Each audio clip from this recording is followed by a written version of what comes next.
Hello and welcome to today's show, Radiant Realization with Namrata, where we discuss about how we can make our life better. And आज के episode में हमारे साथ super special guest है अनुपमा जी.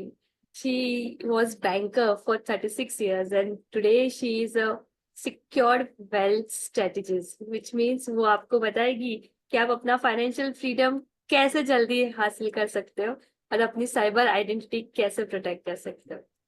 With this let's welcome Anupama. Anupama ji, welcome to today's show. और मुझे बहुत अच्छा लग रहा है आपको आज इनवाइट करते हुए. थैंक यू मुझे भी बहुत अच्छा लग रहा है आपके शो में आने में और अपने व्यूज को जो ऑडियंस है उससे शेयर करने. तो जो भी अनु जो भी मेरी नॉलेज है, जो भी मेरा एक्सपीरियंस है, वो सारी चीजें मैं ऑडियंस से शेयर करना चाहती हूँ ताकि वो अपने पर्सनल फाइनेंस को, जो कि उनका ही है, मतलब उनका मनी है, उसको प्रॉपर्ली मैनेज करना सीख सके. कि हमारे स्कूलों में, कॉलेजेस में या हमारे घरों में भी हम अपने बच्चों को ये नहीं सिखाते कि कैसे अपने मनी को मैनेज करना है. हम हमेशा ज्यादा पढ़ो लिखो, अच्छे जॉब में आओ, फिर जब आपको बहुत सारा मनी मिलेगा आप अपनी लाइफ एंजॉय कर सकते हो. बट लाइफ आप तब एंजॉय करते हो जब आपको चीजों को मैनेज करना आता है. तो जब बच्चे, और चाहे वो बच्चे हों, यंगस्टर्स हों या मिडिल एज के हों या इवन बड़े एज के भी हों, अगर आज भी वो सीख जाएं कि मनी को कैसे मैनेज करते हैं, उसको कैसे मल्टीप्लाई कर सकते हैं. साथ साथ आजकल साइबर क्राइम बहुत बढ़ रहा है और लोग परेशान हो रहे हैं उसके कारण, उनकी मतलब लूज करते हैं मनी को. तो वो सारी चीजों को भी एज अ बैंकर मैंने देखा है कि किस तरह लोग परेशान होते हैं. इसीलिए मैं आपको इन्फॉर्म करना चाहूंगी सबको कि मैंने आफ्टर रिटायरमेंट एक बुक लिखी, stolen identity unmasking the dark world of cyber crime. और वो आप पढ़ के अवेयर हो सकते हो कि आपको साइबर हाइजीन्स कैसे फॉलो करनी है. सो आप वेल्थ जब क्रिएट करो, साथ साथ साइबर हाइजीन भी फॉलो करो, देन आपकी वेल्थ को सिक्योर हो सकती है. अनुपमा जी, मुझे एक चीज याद है, जब भी आप बताते हो, बात होती है अपनी, आप बोलते हो कि एक मनी अबेंडेंस माइंडसेट होता है. यस. जब तक हम मनी स्कैरसिटी माइंडसेट से मनी अबेंडेंस माइंडसेट में नहीं जाएंगे, तब तक हम वेल्थ को अट्रैक्ट नहीं कर पाएंगे और वो फाइनेंशियल फ्रीडम नहीं मिलेगा. हाँ तो आप जी. बताओगे कि ये दो माइंडसेट में क्या डिफरेंस होता है? देखिए, मनी स्कैरसिटी का मतलब है कि वो लोग वो बिलीव करते हैं कि ज्यादा उनके पास मनी नहीं है, मतलब कमी है. स्कैरसिटी है कि जो भी उनके पास मनी होने लगता है, इतने में सफिशिएंट नहीं है, मेरा काम नहीं चल पाएगा, मुझे मतलब बचा के चलना चाहिए, मनी को मैनेज करना आना चाहिए. इसका ये मतलब नहीं है आप खर्च ही नहीं करो या आप बैठे रहो कंजूसी करो.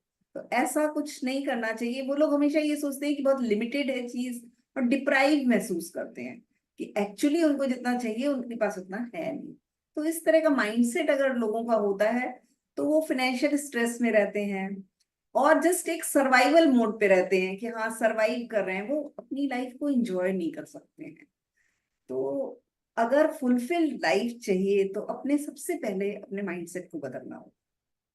तो उसका मेकओवर बहुत जरूरी है. जैसे हर चीज का मेकओवर होता है ना, कि आप अच्छा दिखना चाहते हो, अच्छा एंजॉय करना चाहते हो, तो आप मेकओवर करते हो उसको. तो माइंडसेट का भी मेकओवर होना जरूरी है कि आप, लेकिन ये एक दिन में नहीं होता, इसके लिए धीरे धीरे अपने को शिफ्ट करना होता है.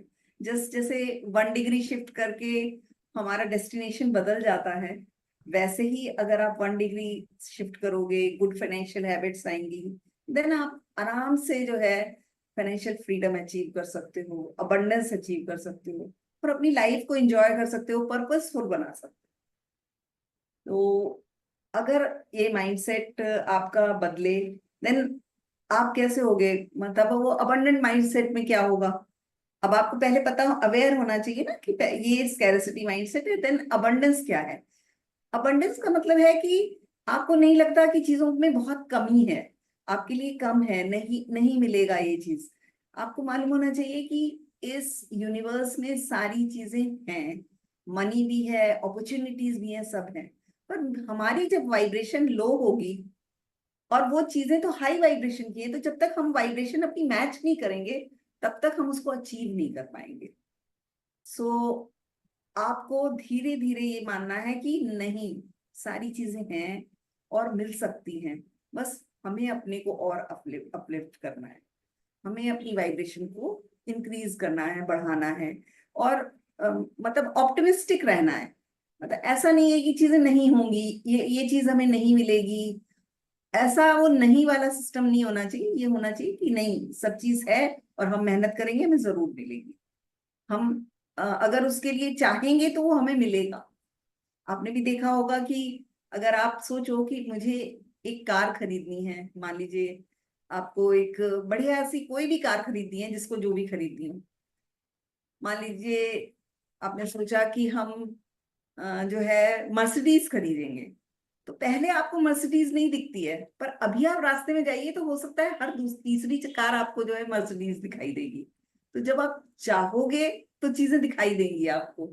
वैसे ही आप चेंज करोगे तो ये चीजें होंगी। आपको फोकस करना है अपने माइंडसेट पे, वेल्थ पे, अपॉर्चुनिटीज पे, देन आप अचीव कर सकते जब भी हम लोग को अबंडेंस माइंडसेट अडॉप्ट करना होता है, हम लोग हाई वाइब्रेशनल मोड में जा सकते हैं। हो। हाँ। तो कौन कौन से लिमिटिंग बिलीव्स होते हैं जो हमें स्टॉप करते हैं टू अक्वायर अबंडेंस माइंडसेट? हाँ, इसमें जैसे हम बचपन से सुनते आ रहे हैं, मैंने भी सुना, आप लोगों ने भी थोड़ा सुना होगा, उससे पहले भी लोगों ने सुना होगा कि money is the root cause of all evils. मतलब पैसे वाले लोग जो है वो गलत होते हैं, गलत काम करते हैं, या गलत काम करने से उनके पास ज्यादा पैसा आता है।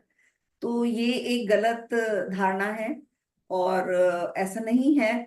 जो लोग अच्छे हैं, आप ये सोचिए कि जो लोग अच्छे हैं, अगर उनके पास ज्यादा पैसा होगा तो वो अच्छे काम में लगेगा। पर अगर आप बैठे रहोगे, नहीं नहीं मनी तो हमें नहीं चाहिए, मनी तो खराब है, इविल है, तो बुरे लोगों के पास पैसा होगा तो वो बुरे काम में लगेगा। तो हम लोगों को अपनी वाइब्रेशन बढ़ानी है, जो अच्छे लोग हैं उन्हें आगे आना है, अबंडेंस अचीव करना है, मनी माइंडसेट अपना चेंज करना है, देन वो अच्छा, इस दुनिया को और अच्छा बना सकते हैं। एक जैसे ये होता है कि अगर हम रिच हैं तभी हम हैप्पी हो सकते हैं, तो ऐसा नहीं है। अगर आप हैप्पी होंगे ना, देन आपको अपॉर्चुनिटीज मिलेंगी, देन आपको चीज अचीव कर पाएंगे, वेल्थ अचीव कर पाएंगे। तो रिच होना उसके लिए जरूरी नहीं है, पहले हैप्पी होइए, चीजें आपको अपने आप मिलेंगी। और जैसे एक और होता है कि अ, मुझे नहीं आता, मैनेज करना नहीं आता। मतलब बच्चे कह देते हैं, किसी से पूछो, हाँ नहीं आता मुझे मैनेज करना। ऐसा थोड़ी है, कोई भी स्किल आपने सीखी यहाँ, मतलब जब आप पैदा होते हैं तब तब से आपको नहीं आती है। आपने, अगर लड़कियां हैं तो खाना बनाना भी सीखती हैं, लड़के भी सीखते हैं, कार चलाना सीखते हैं, या कोई गेम्स सीखते हैं, तो वो स्किल वो सीखने के बाद जो है उस पे काम करते हैं और उसके उसमें ज्यादा अच्छे बनते हैं। इसी तरह से पर्सनल फाइनेंस को मैनेज करना भी अपने आप में एक स्किल है। और अगर आप इसको वो करेंगे, सीखेंगे, तो आप कर सकते हैं। तो ये लिमिटिंग बिलीफ लोग लेके चलते हैं। कुछ लोग ये लेके चलते हैं कि मतलब बहुत ज्यादा मनी अगर मेरे पास होगा तभी हम इन्वेस्ट कर सकते हैं। मतलब इन्वेस्टमेंट शुरू ही नहीं करते हैं, क्यों? क्योंकि मेरे पास ज्यादा मनी नहीं है। लेकिन ऐसा नहीं होता। जब आपके पास मनी थोड़ा भी है तो थोड़ा थोड़ा इन्वेस्ट करना शुरू करिए। तो थोड़े समय के बाद, 2-3 साल के बाद आपके पास उतना मनी तो हो जाएगा। अगर आपने 1000 रुपीज पर मंथ भी जोड़ा, तो 3 साल बाद आपके पास 36,000 प्लस इंटरेस्ट होगा, है ना? तो कम मनी है तभी भी आप इन्वेस्ट करना शुरू करिए। तो ये लिमिटिंग बिलीफ्स को छोड़ देना चाहिए और अपने आप पे काम करना चाहिए, चीजें सीखना चाहिए, इन्वेस्ट करना शुरू कर दीजिए। कभी भी ये मत सोचिए कि मनी जो है वो बुराइयों की जड़ है। मनी बुराइयों की जड़ नहीं है। मनी जिस व्यक्ति के पास होता है, अगर वो बुरे के पास है तो उसकी वाइब्रेशन बुरी होगी, पर अगर अच्छे व्यक्ति के पास है तो अच्छी होगी। अगर मान लीजिए कोई ड्रिंक करता है और उसके पास मनी है तो वो बहुत सारा ड्रिंक करेगा, तो उसमें मनी की कोई गलती नहीं है, उस व्यक्ति की गलती है। और अगर कोई व्यक्ति अच्छा है और वो चैरिटी में देता है उतना ही अमाउंट और उससे और काम होते हैं, तो मनी की वाइब्रेशन अच्छी हो गई। तो मनी जिसके पास है उसकी वाइब्रेशन वही होगी। तो इस तरह से जो है, आप अपने थॉट प्रोसेस को बदलकर, अपने बिलीव्स को बदलकर अपने माइंडसेट को चेंज कर सकते अनुपमा जी, हम लोग अगर जब भी खुद को इंट्रोस्पेक्ट करेंगे तो हमें क्या चेक करना चाहिए कि वेदर हमारा माइंडसेट स्कैर्सिटी माइंडसेट है या अबंडेंस माइंडसेट है। तो अगर मुझे खुद को भी कुछ क्वेश्चन पूछना है टू अंडरस्टैंड कि मैं कहाँ पे हूँ ये दोनों माइंडसेट से, तो मुझे हैं। कैसे पता चलेगा? हाँ, वो जैसे एक छोटी सी स्टोरी, मैं बहुत छोटी है, मतलब हमारे सामने ही हुई है, हमारे घर में हुई है, तो उससे बताना चाहती हूँ कि स्कैरिसिटी माइंडसेट क्या है और जो है अबंडेंस माइंडसेट क्या है। एक बार मेरी बेटी छोटी थी तो उसका बर्थडे था, तो जो उसकी फ्रेंड्स आई थी उनके संग संग उनकी मम्मी वगैरह भी आते थे जब हम लोग इस सेलिब्रेट करते थे बर्थडे। तो उसमें से एक लेडी थी, थोड़ा सा केक बचा, तो उन्होंने बोला अब इसको रख दो, खत्म हो जाएगा नहीं तो क्या हुआ, उसका माइंडसेट था ये चीज खत्म हो जाएगी, वो स्कैरिसिटी माइंडसेट में थी। तो दूसरी बोली खत्म क्या हो जाएगा, सब बच्चों को दो, एंजॉय करेंगे, और ये तो इस जगह क्या है, उसका खत्म होने वाली बात नहीं है, वो सोच रही है सब लोग एंजॉय करो, सबके क्या ऐसा थोड़ी है कि केक दोबारा नहीं आएगा। तो इस तरह से दोनों के माइंडसेट में फर्क है इस जगह पे। आप अगर जैसे आपके पास कुछ मनी है और आपको कहीं गए खर्च करना है या किसी को देना, मतलब ऐसा लगता है कि देना है मनी, तो कई बार लोग सोचते हैं अरे अ, अगर 1000 देने हैं तो चलो 500 ही देते हैं यहाँ पर, अभी फिर मेरे पास कम है। जैसे हम किसी को कुछ डोनेट कर रहे होते हैं या कुछ कर रहे होते हैं ना, ऐसा मैंने देखा है कि ऐसे निकालेंगे फिर सोचेंगे नहीं नहीं नहीं 500 ही देंगे, 1000 नहीं देंगे। तो वो चीज है कि इसका मतलब है कि उनको लगता है मेरी चीजें खत्म हो जाएंगी तो मेरे पास पैसा खत्म हो जाएगा, या तो वो स्कैरिसिटी माइंडसेट में है। पर जैसे आप जो है सोचते हो कि नहीं नहीं इसको इतने की जरूरत है मैं दे दूं, खत्म क्या हो जाएगा, आपके पास और मनी है, आप कर सकते हो। तो इस तरह से अबंडेंस माइंडसेट हो जाता है वो, कि आप ये नहीं सोचते कि चीजें खत्म हो जाएंगी। तो इस तरह से आप समझ सकते हो, या आप घबराते नहीं हो किसी चीज को खरीदने में। या जैसे हाँ, एक और छोटा सा, लोग जाते हैं रेस्टोरेंट में जाते हैं और उसके बाद जाने के बाद जो मेन्यू आता है उसमें राइट साइड देखते हैं कि कितने का है, उस हिसाब से मैं मंगाऊं सामान की, ज्यादा बिल ना आ जाए, तो मतलब स्कैरिसिटी माइंडसेट है। और अगर वो जाके उन्हें जो चीज खानी है वो मंगा रहे हैं, तो मतलब मनी के कम ना हो जाए, कम ऐसा नहीं है, तो वो अबंडेंस माइंडसेट में होते हैं इस तरह के लोग। या आप कुछ सामान खरीदने जाते हो तो सबसे पहले टैग देखते हो कि कितने का है, उसके उसके बाद आगे बढ़े। तो आपको जो लेना है वो ना लेके आप हर समय पैसे के पीछे रहते हो या पैसे की बातें करते हो। बहुत सारे लोग, ऐसा नहीं है, देखिए पैसा बहुत लोगों के पास होता है लेकिन माइंडसेट नहीं होता है। आपने वो 3 इडियट्स देखी होगी, तो जिसमें करिश्मा का जो वुड बी होता है वो हर बात में कहता है ये चीज इतने की है। तो वो रिच था लेकिन उसका माइंडसेट स्कैरिसिटी वाला था। तो जो लोग पैसा पैसा पैसा करते रहते हैं ना हर समय, उनका माइंडसेट उसी के लिए रहता है कि स्कैरिसिटी माइंडसेट है।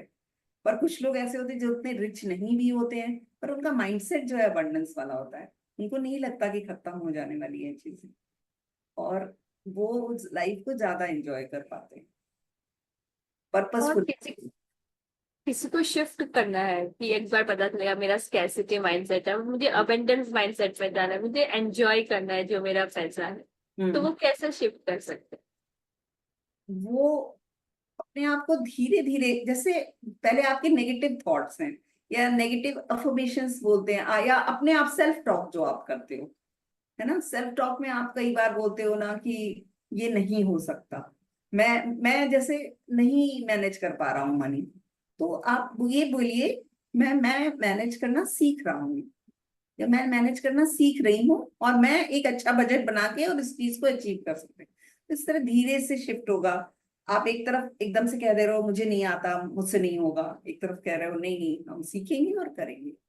या अ, बच्चों से बात कर रहे हैं, कह रहे हैं कि अ, पैसे पेड़ पे नहीं उगते, मेरे पास नहीं है। तो ऐसे नहीं बोलना है। ऐसे मतलब आप चीजों को मैनेज करिए, देखिए कि हाँ हम देखते हैं और उसको अरेंज करेंगे और देंगे, हो जाएगा। जब आप कहते हो जाएगा ये काम, तो बच्चे भी तसल्ली में आ जाते हैं कि नहीं, पेरेंट्स कह रहे हैं कि हो जाएगा ये काम। इसका ये मतलब नहीं कि जो वो कह रहे हैं वही करते जाओ। आप इस चीजों को समझो, अपने बजट को देखो, अपनी चीजों को, क्योंकि बजट जो है वो डिसिप्लिन लाता है, आपको रोकता नहीं है कि कुछ काम मत करो आप। तो अगर आप ये करोगे तो आप धीरे धीरे अपने सेल्फ टॉक, सबसे पहले सेल्फ टॉक पे ध्यान देना है कि आप अपने आप से क्या बात करते हो, या अपने स्पाउस से क्या बात करते हो, या अपने बच्चों से किस तरह से बात करते हो। क्योंकि अगर स्कैरसिटी माइंडसेट होता है तो घर में ना बड़े टेंशन रहते हैं हर समय, मतलब सब अनसेटिस्फाई रहते हैं, या फिर ऐसे मतलब दो लड़ाई झगड़े होते रहते हैं। लेकिन अगर आप अपना माइंडसेट बदलोगे तो धीरे धीरे आप देखोगे कि आपके घर में लड़ाई झगड़े होने भी बंद हो जाएंगे, बच्चे भी ज्यादा सेटिस्फाई होंगे, आपका स्पाउस जो है वो भी ज्यादा सेटिस्फाई होंगे। धीरे धीरे आप इस चीज को चेंज कर सकते हो। ब्लेम नहीं करिए कभी किसी को। जैसे लोग ऐसे होते हैं कि कॉन्स्टेंटली जो है वो फियर में रहते हैं कि बहुत खर्चा है, बहुत खर्चा है। कहते हैं ना कि घर में कहते हैं कि महंगाई बहुत बढ़ रही है, या सरकार कुछ नहीं कर रही है, लोगों को ब्लेम करते रहते हैं। तो ब्लेम सर महंगाई खाली इंडिया में ही थोड़ी ना बढ़ रही है, महंगाई तो सभी जगह बढ़ रही है। पर आपको उसको उन चीजों के संग कैसे सामंजस्य बैठाना है, ये वाली बात है। फिर जो आप जो स्कैरेसिटी माइंडसेट के लोग होते हैं उनके बहुत लिमिटेड फाइनेंशियल गोल्स होते हैं। जैसे एक आध चीज है, क्या घर बनाना है, बस एक चीज है, क्या चलो घर बनाना है, उतना ही गोल है।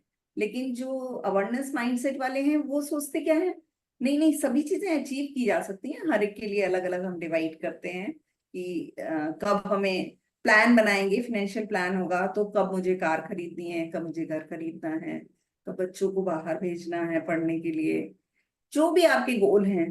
तो जिनका अबंडेंस माइंडसेट होता है वो ठीक से चीजें प्लान करते हैं और करते हैं फिर उसको। और ये हमेशा जो स्कैरेसिटी माइंडसेट वाले वो सोचते रहते हैं कि चीजें नहीं हो सकती हैं। तो चीजें सब कुछ हो सकती हैं, पहले सबसे पहले आप अपने से आपसे कहो कि हाँ हो सकती हैं और हम करेंगे इसको। बहुत अच्छा लगा सुन के अनुभव। मतलब खुद को कैसे हाँ सेल्फ टॉक से हम शिफ्ट कर सकते हैं shift अपना कर सकते हैं। माइंडसेट। हाँ and we also come to level कि हाँ शांति एक फील होगा कि पैसा जितना जरूरत है उतना है, हाँ अननेसेसरी स्ट्रेस निकल जाएगा। हाँ, तो वही है बस।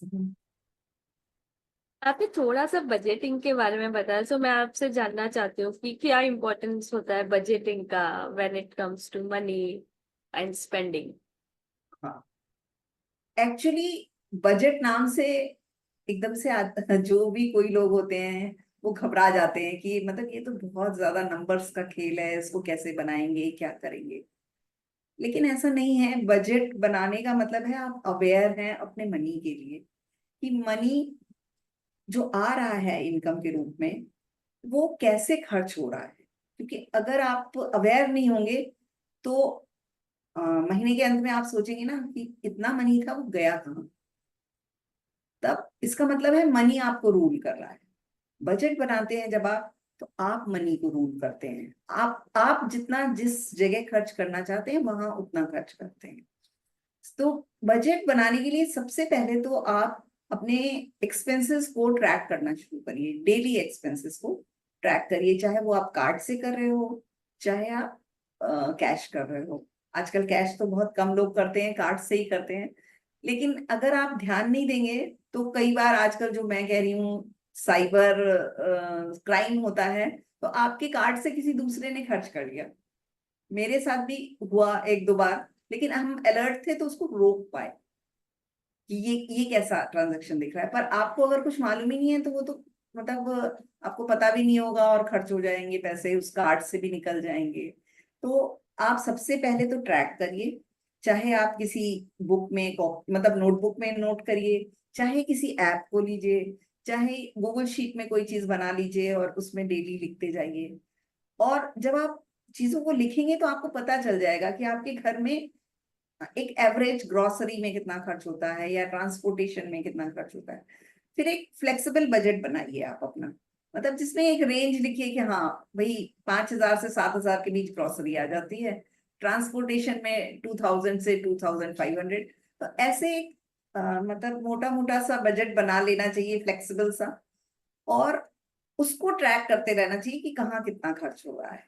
फिर चीजों को एलिमिनेट भी करना होता है। आप जब अवेयर होंगे तब आप जानेंगे कि कौन से सब्सक्रिप्शन या कौन सी चीज मैं दे रहे हैं पर यूज नहीं करती। तो आप उसको जब एलिमिनेट करेंगे तो आपके पास सेविंग बढ़ जाएगी, जिसको कि आप इन्वेस्ट करेंगे। तो बजटिंग का मतलब है कि डिसिप्लिन लाना अपने लाइफ में एक्सपेंसेस को लेके, और साथ साथ अवेयर रहना कि इनकम कितनी आ रही है, एक्सपेंसेस कितने हो रहे हैं। और बजट में सबसे पहले तो खुद को देना चाहिए कम से कम 10% सेल्फ के लिए, क्योंकि वो 10% आपके रिटायरमेंट पे काम आता है। तो रिटायरमेंट प्लानिंग अगर आप नहीं करोगे तो जब आप काम करने के लायक नहीं होगे तब आप इस लाइफस्टाइल को कैसे मेंटेन करोगे। इसलिए ये करना बहुत जरूरी है, ये बजट बनाना बहुत जरूरी है। मैं भी कहूँ, मैं भी आज ये कह रही हूँ, लेकिन मुझे भी पहले ये बातें नहीं मालूम थी, क्योंकि मुझे भी किसी ने नहीं सिखाया।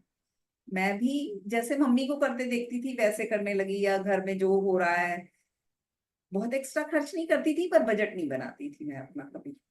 लेकिन जब मुझे कुछ ऐसे मेंटर्स मिले और मुझे उसकी इम्पोर्टेंस पता चली, तब मैंने बजट बनाना शुरू किया और देखा कि कितना कंट्रोल में है चीजें। तो अब मैं दूसरों को सिखा सकती हूँ कि हाँ ऐसे बजट बनाओ, क्योंकि मैं भी उसी रास्ते से निकल के आई हूँ कि मतलब 3-4 महीने तो लग गए कि कोई बजट ही नहीं बनता था, मतलब सब वो हौच पौच हो जाता था। लेकिन जब मेंटर्स ने हमारे सिखाया कि कैसे बजट बनाना है, कैसे देखना है, कितने परसेंट किधर जाना चाहिए, तो धीरे धीरे ट्रैक करते करते समझ में आ गया। और सबसे बड़ी बात है, चीज को कंसिस्टेंटली करना है, छोड़ना नहीं है। मतलब एक दो दिन बार 1-2 महीने किया और फिर छोड़ दिया, तो ऐसा नहीं होना चाहिए।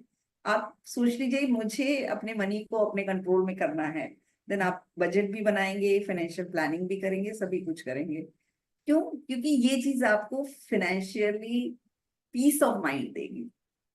और जब पीस ऑफ माइंड होगा देन मेंटल हेल्थ भी अच्छी होगी, फिजिकल हेल्थ भी अच्छी होगी, और रिलेशनशिप भी अच्छे होंगे। अब हमारे चारों ओर सारी चीजें ठीक हो जाएंगी, क्योंकि मनी जो है ना, वो जस्ट लाइक बैकबोन है हर चीज का। मनी सब कुछ नहीं है, बट मनी के बिना भी कुछ नहीं हो सकता। सो बजट बनाना बहुत जरूरी है। जैसा आपने बताया कि थोड़ा थोड़ा हम लोग को 10% सेव करना चाहिए, तो हम्म। उसको ही वो पॉइंट पे आप अगर ज्यादा बताएंगे कि इन्वेस्टिंग कैसे प्लान करें। एक बार बजटिंग तो हमने कर लिया, थोड़ा अमाउंट सेविंग्स के लिए रख दिया, अभी इन्वेस्टिंग कैसे प्लान करें। हाँ, तो जैसे ऐसा है कि आपकी जो टोटल इनकम है, जब आप लिखना शुरू करोगे तो जो टोटल इनकम है, चाहे वो सैलरी से है, रेंट से है, डिविडेंड से है, उसको पूरा एक जगह लिखिए, तब आपको पता चलेगा कि पूरे महीने की इनकम कितनी है। फिर उसमें से 10 to 15% आप अलग कर लीजिए किसी अकाउंट में, जिसमें जो कि सिर्फ सेविंग अकाउंट है आपका, उससे आप खर्च नहीं करते हैं, और उसी सेविंग अकाउंट से आप इन्वेस्टमेंट्स करिए। जो भी क्योंकि आजकल ऐसा एडवाइस करने वाला नहीं है, हम लोग फाइनेंशियल एजुकेटर्स हैं। क्योंकि एडवाइस करो कि यहीं लगाओ और बाद में कोई लॉस हो जाए तो ये होगा कि आपने कह दिया और मैंने लगा दिया। नहीं, मेरा कहना है कि आप एजुकेट होइए, उसके बाद खुद ही डिसाइड करिए कि क्या चीज आपके लिए अच्छी है, और उसको ही वहीं आप इन्वेस्ट करिए। तो पहले फाइनेंशियल लिटरेसी जरूरत है। और जब इन्वेस्ट करना हो तो ये सबसे बड़ी बात ये देखनी चाहिए कि इन्फ्लेशन को बीट करे। इन्फ्लेशन 6 to 7% है। अब जैसे बैंक की एफडी में अगर आपने रखा और वहां आपको 7% या 7.5 या 6.5 मिला, इसका मतलब क्या हुआ? इन्फ्लेशन को बीट नहीं कर पा रहा है, आपका पैसा बढ़ नहीं रहा है, ग्रो नहीं हो रहा है। तो आपको ऐसी जगह इन्वेस्ट करना है जहां आपको 10%, 12% जो है रिटर्न्स मिले, तभी वो इन्फ्लेशन को बीट कर पाएगा, महंगाई को। क्योंकि महंगाई तो बढ़ती ही जा रही है। आप आज जितने चीज प्राइस में कोई चीज खरीदते हैं, आज के 5 साल बाद खरीदेंगे तो वो दुगना तो नहीं, पर दुगने से थोड़ा कम तो जरूर हो गया होगा उसका प्राइस। तो आपको इन्वेस्टमेंट के लिए सबसे बड़ी बात है कि इन्फ्लेशन को बीट करना चाहिए, फिर वो सिक्योर होना चाहिए। मतलब ऐसे गलत सलत जगह, मतलब गेट क्विक रिच स्कीम्स होती हैं, इनमें नहीं लगाएं। क्योंकि इसमें आपको शुरू में लगेगा शायद बहुत पैसा मिलने वाला है, लेकिन वो लोग पैसा लेके भाग जाते हैं, फिर आपका लॉस ही होता है। तो आपको सिक्योर चीजों में लगाना है, देख समझ के लगाना है, इन्फ्लेशन को देखना है, प्लस लिक्विडिटी भी देखनी है आपको। मतलब लिक्विडिटी किस लिए? कि पैसा होता किस लिए है, सिर्फ लगाने के लिए नहीं होता, हमें जब जरूरत हो तो खर्च भी हो, खर्च कर पाए, ले पाए उसको हम।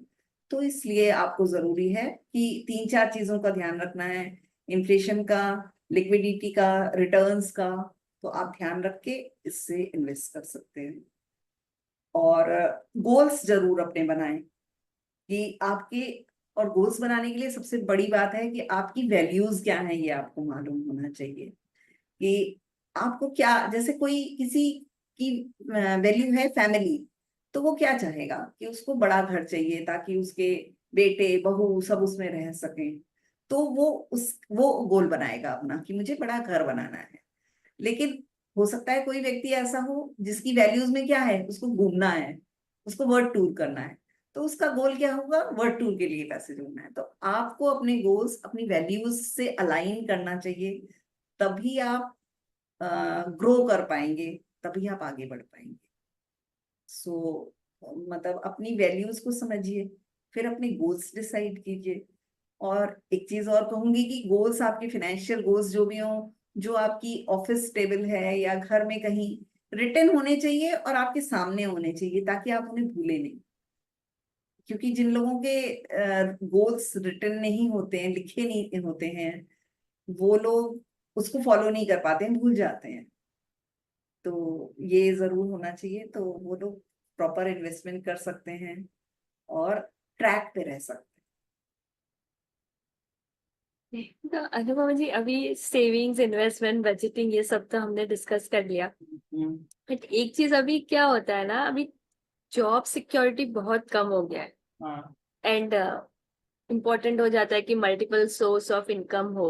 तो वो कैसे प्लान करें? क्योंकि बहुत टाइम तक तो एक इनकम से चला था, बट आई थिंक हाँ। अभी तो मल्टीपल सोर्स हाँ, एकदम इम्पोर्टेंट हो गया है। बिल्कुल। इसलिए कि जॉब सिक्योरिटी नहीं है, और ये भी सिक्योरिटी नहीं है। जैसे हम सब लोग अच्छे से काम कर रहे थे, सब कर रहे थे, अचानक कोरोना वायरस आ गया, लोगों का जॉब चला गया, या वो जा नहीं सकते थे। जो लोग मान लीजिए जॉब में नहीं थे, उनकी शॉप्स बंद हो गई, उनका बिजनेस बंद हो गया। तो इन सारी चीजों से निपटने के लिए आपको जो है वो अ, एक चीज है कि इमरजेंसी फंड जरूर बनाना चाहिए, ताकि कोई भी अनएक्सपेक्टेड एक्सपेंसेस आए, जॉब चाहे जाना हो या आप चेंज कर रहे हो जॉब, तभी भी आपको 2 3 महीने लग सकते हैं। उस समय में आपके मंथली एक्सपेंसेस कैसे होंगे? तो इसके लिए तो एक दो इमरजेंसी फंड्स बनाना जरूरी है, ताकि कोई भी सिचुएशन हो उसको आप फेस कर पाए। और दूसरी चीज है कि आप कोई साइड हसल जरूर लें। साइड हसल मतलब कोई, जैसे आपकी हॉबी है, आप उसको मोनेटाइज करना शुरू करें, या आपने जो पैसे बचाए हैं उनको कहीं ऐसी जगह लगाएं कि आपको डिविडेंड मिलता हो। तो डिविडेंड मिलेगा तो आपको इनकम बढ़ रही है आपकी। देन कोई ऑनलाइन बिजनेस आप कर सकते हैं, जैसे अमेजोन वगैरह में पार्टनर बन जाते हैं, या एफिलिएट इनकम होती है। इस तरह की कोई चीजें इतनी सारी आजकल हो रही हैं कि ऑनलाइन आप बहुत सारी चीजें कर सकते हैं और मनी जनरेट कर सकते हैं अपने लिए, अपनी फैमिली के लिए। और उस मनी को आप इन्वेस्ट कर सकते हैं, और इन्वेस्ट करेंगे तो आपको रिटर्न आएंगे, तो आपको कभी प्रॉब्लम नहीं होगी कोई भी। और साथ साथ रियल एस्टेट में आप कर सकते हो, मतलब एक साइड हसल ये है कि आपने जो पैसे बचाए आपने कहीं रियल एस्टेट में लगाया, वहां से रेंट आ रहा है आपको, तो वो भी इनकम हो जाती है आपकी। या बहुत लोग इस तरह के साइड बिजनेस कोई कर लेते हैं, या ट्यूशन पढ़ाने लगते हैं, क्योंकि ट्यूशन आप कोई जरूरी नहीं है, एक समय था जब ट्यूशन आप जाके पढ़ाते थे या बच्चों को बुलाते थे, आज तो ऑनलाइन सब कुछ हो जाता है, तो आप 3 को पढ़ा रहे हैं या 30 को पढ़ा रहे हैं, तो ये फर्क नहीं पड़ता। तो इसलिए आप वो सारी चीजें ले सकते हैं। तो जब एक्स्ट्रा मनी आप अर्न करेंगे तो आप प्रॉपर इन्वेस्टमेंट और सारी चीजें कर सकते हैं, स्ट्रेस फ्री रह सकते हैं। और एक चीज ये होता है कि कभी कभी कोई चीज देख के इतने टेम्प्ट हो जाते हैं कि हमें ये चीज खरीदना है, और उसके बाजू में वो आता है ना कि ईएमआई, इंटरेस्ट फ्री ईएमआई ले लो, तो कभी हाँ। कभी डेट इतना बढ़ जाता है कि कंट्रोल के ही बाहर चला जाता है, क्योंकि वो ईएमआई स्टार्टिंग में तो छोटा अमाउंट दिखता है, बट बहुत सारे ईएमआई करके डेट अमाउंट कभी रीपे होने का टेन्योर ही खत्म नहीं होता है। हाँ। तो हाँ। इसके लिए आप क्या एडवाइस दोगे?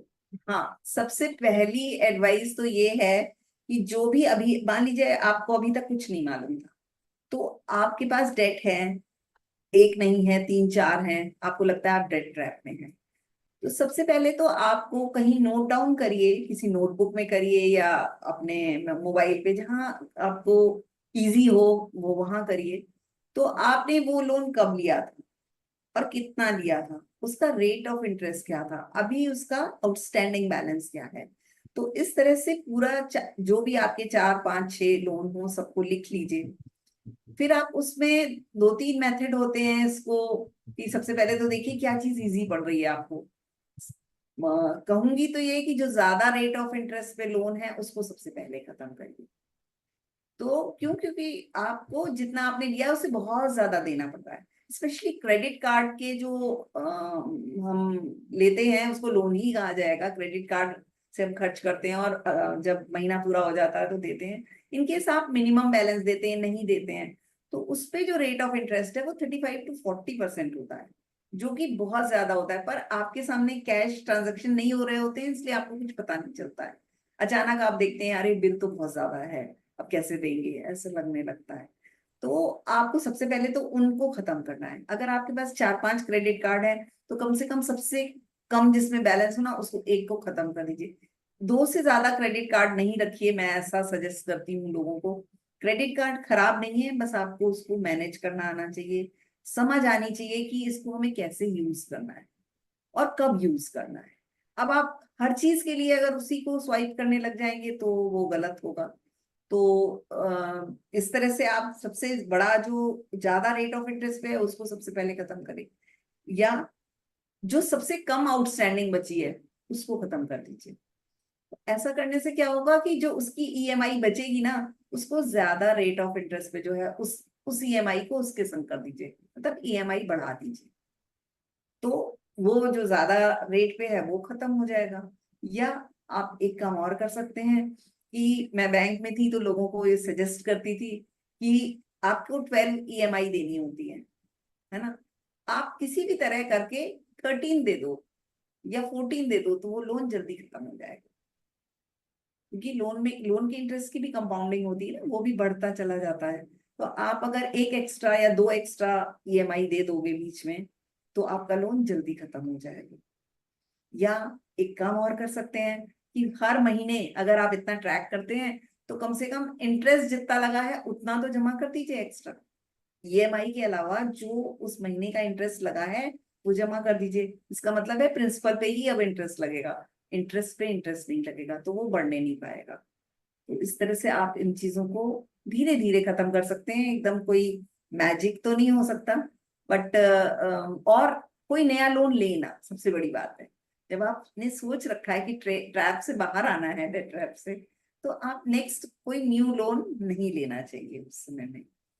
और साथ साथ अगर एक और चीज हो सकती है जो कि पहले भी मैं सजेस्ट करती थी, कि आपने देखा कि आपके पास 4 5 लोन हैं और आपको कहीं से थोड़ा कम रेट ऑफ इंटरेस्ट पे लोन मिल सकता है, जिससे आप 2 3 लोन खत्म कर सकते हैं कंसोलिडेट करके, तो वो आप कर सकते हो।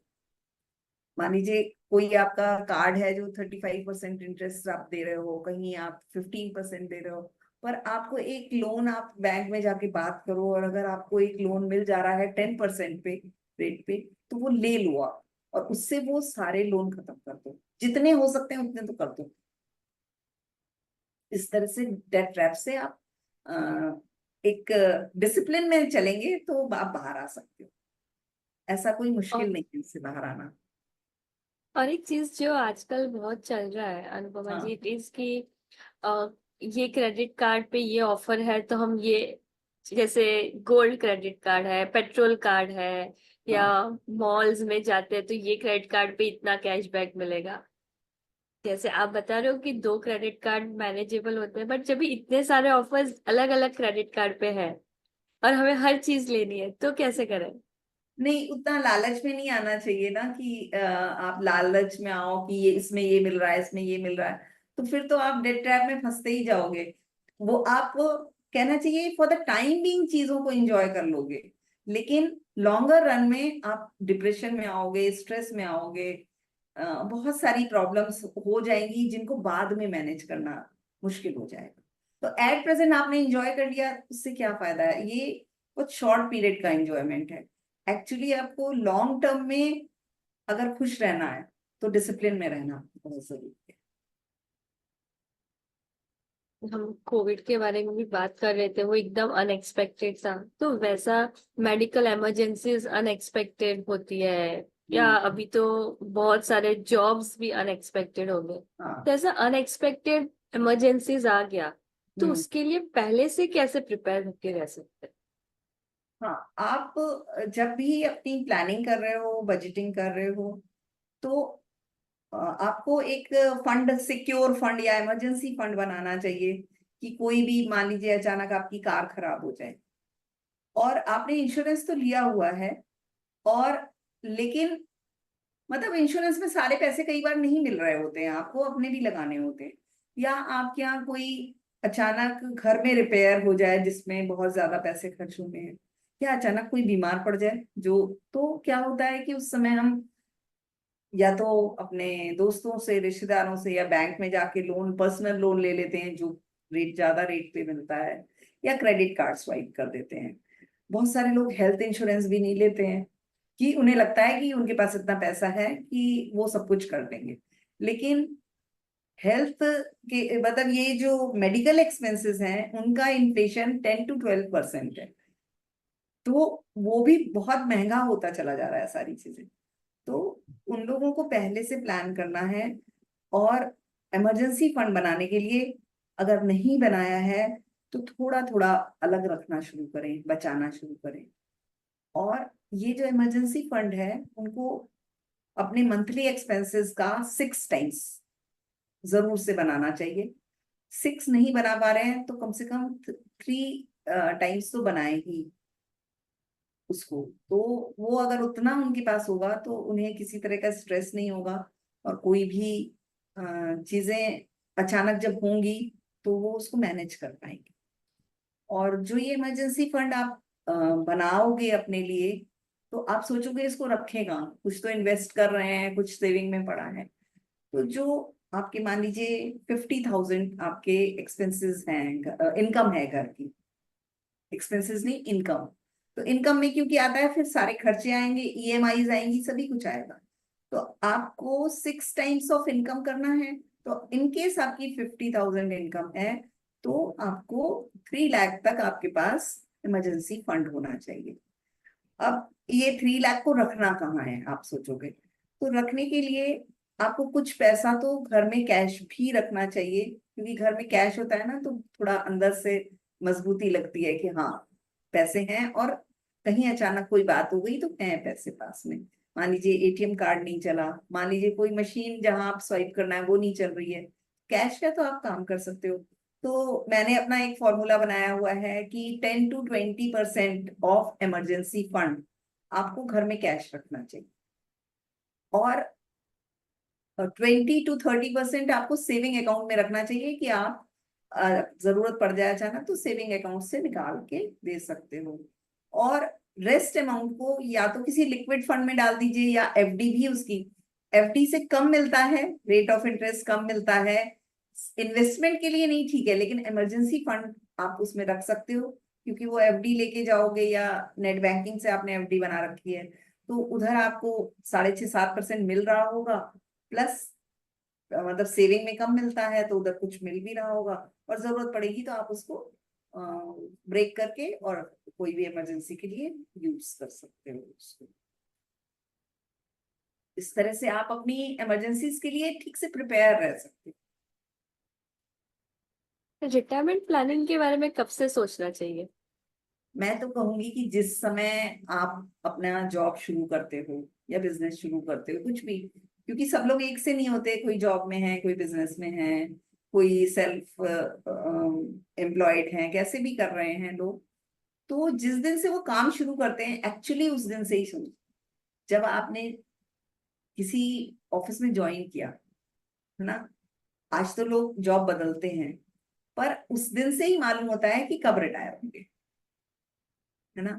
तो जब आपको मालूम है कि आप कब रिटायर होंगे, तो आपको शुरुआत से जितनी जल्दी हो सके उतनी जल्दी रिटायरमेंट की प्लानिंग शुरू कर देनी चाहिए, क्योंकि जिस समय आपने जॉब शुरू किया उस समय आप सिंगल हैं, आपके पास खर्चे कम हैं, तो उस समय आप ज्यादा सेव कर सकते हो, और उस पे इंटरेस्ट मिलके, इन्वेस्टमेंट पे कंपाउंडिंग होके वो एक समय में बहुत ज्यादा हो जाएगा। लेकिन यही चीज अगर आप जॉब करने के 10 साल बाद रिटायरमेंट प्लानिंग करोगे तो आपके पास उतना कॉर्पस नहीं हो पाएगा। तो इसलिए पहले से ही जितनी जल्दी हो सके रिटायरमेंट के लिए प्लान करना चाहिए और उसको करना चाहिए, और उस मनी को कभी भी अपने यूज में नहीं लाना चाहिए कि नहीं नहीं आज जरूरत है तो उसको ही हम मतलब ब्रेक कर लेते हैं और यूज कर लेते हैं। उसको आपको टच नहीं करना है, वो रिटायरमेंट के बाद ही। और दूसरी चीज ये है कि जो भी आज आपके खर्चे हैं, आपको ये भी अंदाजा होना चाहिए कि जब आप रिटायर होंगे तब आपका मंथली इनकम कितनी होनी चाहिए कि आप अपना लाइफस्टाइल को मेंटेन कर पाओ। आज मान लीजिए आपका घर का खर्च 50-60 हजार में चलता है, तो जब आप रिटायर हो गए 15 साल बाद, 20 साल बाद या 25 साल बाद, उस समय आपका घर का खर्च कितने में चलेगा? तो अगर वो आपको अंदाजा है, पता है, कैलकुलेशन मालूम है, देन आप सोचोगे अब मुझे कितना कॉर्पस जोड़ना है, और उस कॉर्पस को बनाने के लिए हमें कब से काम करना है। तो ये बैकवर्ड कैलकुलेशन मानिए इसको, कि आपको मालूम है कि इतना खर्च होने वाला है। एक एक्सपेक्ट मतलब ये ऐसा सोचते हैं कि जब आदमी 60 में रिटायर होता है तो कम से कम 20-25 ईयर्स तक वो रहे, तो उतने समय का कॉर्पस आपको चाहिए, है ना। तो उतना कॉर्पस ताकि आप उतने समय तक आप सम्मान से जिंदगी जी सको, आपको किसी पे डिपेंडेंट नहीं रहना पड़े। एक मतलब स्टैटिस्टिक्स से मैंने पढ़ी थी तो मुझे बहुत अंदर से लगा। पहले तक तो ये जब मतलब मेंटर्स के उसमें नहीं थे तो बहुत सारी चीजें नहीं भी मालूम थी मुझे कि इंडिया क्या ग्लोबली है ये, 63% तक लोग ऐसे हैं जो अपने बच्चों पे या चैरिटी पे डिपेंड होते हैं आफ्टर रिटायरमेंट। तो ये ऐसी स्थिति नहीं आनी चाहिए। या करीब 23% लोग ऐसे हैं जिनको रिटायरमेंट के बाद भी काम करना पड़ता है क्योंकि उनके घर की दाल रोटी नहीं चल पाई। तो ये स्थितियां ना आए, इसलिए आपको पहले से जितनी जल्दी हो सके रिटायरमेंट प्लानिंग करनी चाहिए। आपने काफी सारे इंसाइट्स दिए, अच्छे से हर चीज बताया। हम्म। मुझे अभी एक चीज ये समझना है, हमने माइंडसेट के बारे में भी काफी बात की, बट कभी कभी एक वुंड होते हैं, लाइक मनी वुंड्स जो बोलते हैं हम यस लोग। यस, हाँ। शायद हम बचपन में कुछ सुन के कहीं से वो आ जाते हैं, या बेस्ड ऑन एक्सपीरियंस एंसेस्ट्री। तो ये मनी वुंड का क्या रोल होता है हम लोग को फाइनेंशियल अबंडेंस पे नहीं पहुंचने देने का? हाँ, इसके लिए जो है हम लोगों को थोड़ा मतलब जो भी हमारे पास है ये अपने माइंड को थोड़ा शिफ्ट करना पड़ता है। ग्रैटिट्यूड जितना भी है आपके पास उसके लिए ग्रैटिट्यूड करिए, और अफर्मेशंस बोलिए, ग्रैटिट्यूड करिए, मेडिटेशन करिए। और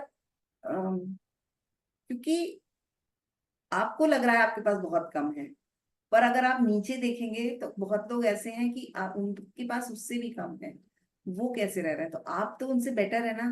तो इसके लिए भगवान को धन्यवाद देना बहुत जरूरी है। और जो मनी वुंड्स हैं हमारे, उन पे हमें काम करना होगा कि ठीक है, अभी तक है थे ये, लेकिन अब इसको वहां आगे नहीं बढ़ने देंगे, इसको एक्सपैंड नहीं होने देंगे।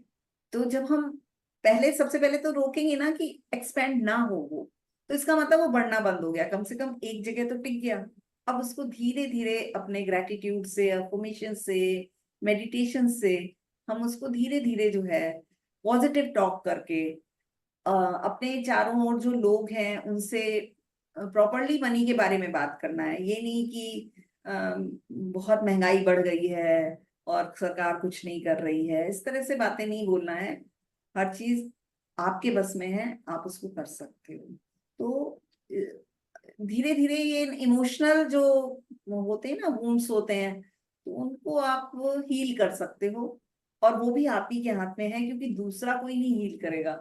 हील करने के लिए आपको अपने को पॉजिटिव रखना है, ग्रेटिट्यूड करना है, अफर्मेशन करना है, मेडिटेशन करना है, विजुलाइज करना है अपने गोल्स को, या हमने क्या क्या अचीव कर लिया है। क्योंकि जब आपको मालूम है कि ये रास्ता है, ये अचीव करना है, देन आज आप प्रॉपर एक्शन लेना शुरू कर देंगे। तो इस तरह से धीरे धीरे वो वुंड्स आप कंट्रोल करेंगे तो आप उसको हील कर सकते हैं। और एक चीज जो मैंने नोटिस किया है, कभी कभी किसी इंसान के पास काफी पैसा होता है बट जब भी स्पेंड करने आता है ना, तो मतलब ऐसा इतना एंजाइटी लेवल इंक्रीज हो जाता है, इतना धक धक धक धक कि यार ये मेरा पैसा स्पेंड हो रहा है। तो हम्म। वो एंजाइटी कैसे मैनेज की जाए? एंजाइटी तो जब आप, वही है कि ग्रेटिट्यूड करेंगे ना जब आप, तो वो एंजाइटी नहीं होगी आपको। मतलब ये मैंने अपने ऊपर भी करके देखा है कि ऐसा नहीं है कि सब चीज मेरी अच्छी ही थी। मुझे भी एंजाइटी होती थी, कोई बड़े खर्चे आ जाए, क्या होगा कैसे होगा, मैं अचानक कहना नहीं हो सकता है, ऐसे बोलती थी। लेकिन अभी मैं ऐसे नहीं बोलती हूँ। वो उसका कारण मेरे बहुत सारे मेंटर्स हैं, वो स्पिरिचुअल मेंटर्स भी हैं जिन्होंने बहुत कुछ सिखाया। तो वो उससे मैंने ये सीखा कि परेशान होने की जरूरत नहीं है। कोई भी चीज परमानेंट नहीं होती है ना। आज मेरे पास ट्रबल है, वो भी परमानेंट नहीं है, और आज हम बहुत ज्यादा रिच हैं, वो भी परमानेंट नहीं है।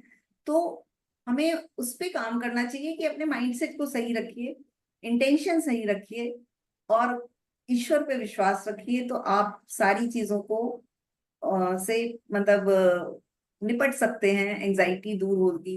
तो पैसा आपके पास है, तो कभी वही माइंडसेट आप धीरे धीरे शिफ्ट करोगे तो एंजाइटी नहीं होगी फिर मैं ऐसा मेरा मानना है। क्योंकि मैंने अपने संग ये देखा है कि जब जब मैंने अपने माइंडसेट को शिफ्ट किया, तब मेरी एंजाइटी भी खत्म हो गई। मुझे हर चीज के लिए ग्रेटिट्यूड लिखती हूँ मैं, और अफर्मेशन करती हूँ, तो मुझे मालूम है कि उसका क्या असर हुआ है मेरे ऊपर, और उसी के अनुसार चीजें बदलना शुरू हो गई।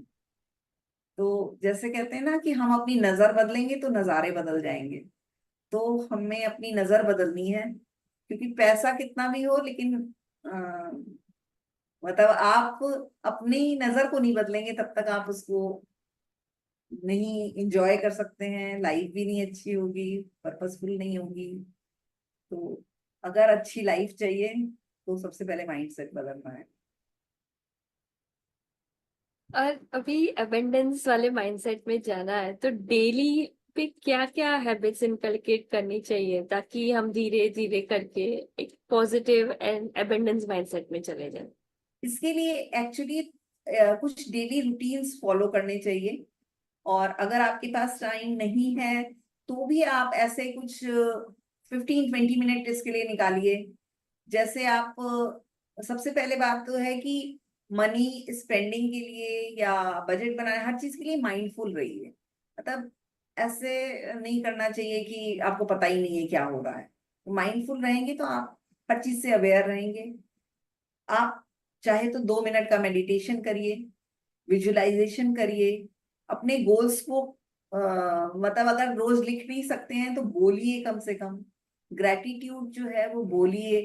तो इस तरह से अगर, क्योंकि शुरू में ऐसे होता था, अभी तो मैं 1 आवर से ज्यादा लग जाता है मुझे ये सारी चीजें करने में, जर्नलिंग और अफर्मेशन एंड ऑल, और मेरे पास टाइम भी है तो मैं कर सकती हूँ। पर जिनके पास नहीं भी है ना, वो हर चीज 5 मिनट 2 मिनट ऐसे कर करके 20 मिनट 15 to 20 मिनट में जरूर से, लेकिन फॉलो जरूर करें। मतलब हर चीज, जो भी चीजें हैं उनके लिए ग्रेटिट्यूड, अफर्मेशन, मेडिटेशन, विजुअलाइजेशन, अपने गोल्स को रोज याद करना, सेट भी करें और रोज उसको बोले भी। तो इस तरह करेंगे अगर, तो उनकी एंजाइटी भी कम होगी, और वो उसको, वो देखते हैं कि अगर अचीव भी जल्दी कर पाएंगे। पहले वो जैसे परेशान होते थे जिन चीजों के लिए, अब वो परेशान होना छोड़ देंगे और उस पर वर्क करना शुरू करेंगे। तो मतलब इसके लिए मेरा 3A फॉर्मूला है कि first is awareness, second is action, and third is acceleration. तो फर्स्ट आप अवेयर होइए, देन आप एक्शन लेना शुरू कर दीजिए, फिर एक्सेलरेट तो हो ही जाएगा, कर सकते हैं। बढ़िया है। हम्म। तो जब भी हम फाइनेंशियल एबंडेंस को एक्सेलरेट करते हैं, ठीक है, तो वो कैसे इम्पैक्ट करता है हमारे रिलेशनशिप्स को विथ अवर फैमिली मेंबर्स, हाँ अपने पर्सनल ग्रोथ, बिकॉज हमारा नजरिया खुद के ऊपर भी चेंज हो जाता है व्हेन हाँ वी हाँ। Are towards that financial abundance. Hmm. इसमें जब आप, आपका माइंडसेट बदला, आपने चीजों को, एंजाइटी या स्ट्रेस या गुस्सा, फियर, सब ये सब करना बंद कर दिया आपने, तो क्या होगा, अपने आप ही आपके घर में, आपके घर के जो फैमिली मेंबर्स हैं उनके संग आपके रिलेशंस संभल जाते हैं। सब लोग खुश रहने लगते हैं, सब लोग ही लाइफ को एंजॉय करने लगते हैं, एक दूसरे को सपोर्ट करने लगते हैं, है ना। तो घर में, घर का माहौल बदल जाता है। फिर आपका बदलेगा, और आप अगर जिस तरह से बिहेव करोगे, तो मान लीजिए आपके स्पाउस या बच्चे पहले स्कैरेसिटी माइंडसेट में थे, तो आपको देख के वो भी बदलेंगे। फिर जब पूरी फैमिली ही एक ढंग से सोचेगी, तो हैप्पी फैमिली बनेगी। देन हेल्थ इन लोगों की इंप्रूव होगी, क्योंकि जब खुश रहना शुरू करेंगे तो मेंटल स्ट्रेस नहीं है, तो फिजिकल स्ट्रेस भी नहीं होगा, तो सभी लोग हेल्दी रह पाएंगे, है ना। और जब हेल्दी होंगे, वेल्दी भी होंगे, रिलेशनशिप भी अच्छे होंगे, तो उनकी पर्सनल ग्रोथ भी होगी। सब एक दूसरे को सपोर्ट कर रहे हैं। पर्सनल ग्रोथ में बहुत बड़ा इस तरह से कहना चाहिए कि रोल हमारे माइंडसेट का है और मनी का है। तो मनी माइंडसेट आपके चेंज होने से आपकी पूरा एटमॉस्फेयर बदल जाता है घर का, या आप जहां होते हैं, चाहे आप ऑफिस में हैं या बिजनेस में हैं, आपके अच्छे व्यवहार से, आपके माइंडसेट के कारण आपके चारों ओर, कई बार आपने देखा होगा कि कुछ लोग होते हैं जो ऑफिस में चिड़चिड़ करते रहते हैं, एक दूसरे से लड़ाई झगड़े होते रहते हैं, पर उसमें कभी एक व्यक्ति कहीं से आ गया, ट्रांसफर होके, या नया आया, जिसने, जिसका माइंडसेट अच्छा है, तो वो माहौल बदल। इन्वेस्टिंग, रिटायरमेंट, डेट कैसे मैनेज करना, कैसे हमारे पास एवेन्यूज है मल्टीपल सोर्स ऑफ इनकम का, और कितना एडवांटेज होता है एक बार हम फाइनेंशियल अबंडेंस माइंडसेट में चले जाते हैं, तो सिर्फ हमें नहीं बट हमारे आजू बाजू में सबको। सबको होता है, हाँ, पूरे सभी को होता है। थैंक यू अनुपमा जी, आपने आज ये सारी इंसाइट्स शेयर की, बहुत अच्छा लगा। Thank you so much for coming. Thank you, मुझे भी बहुत अच्छा लगा आपसे बात करके, और ऑडियंस से इतनी सारी जो भी मेरे मन में बातें हैं कि उनसे शेयर करूं, तो आपने मुझे मौका दिया कि मैं ऑडियंस से शेयर कर पाई। So thank you very much.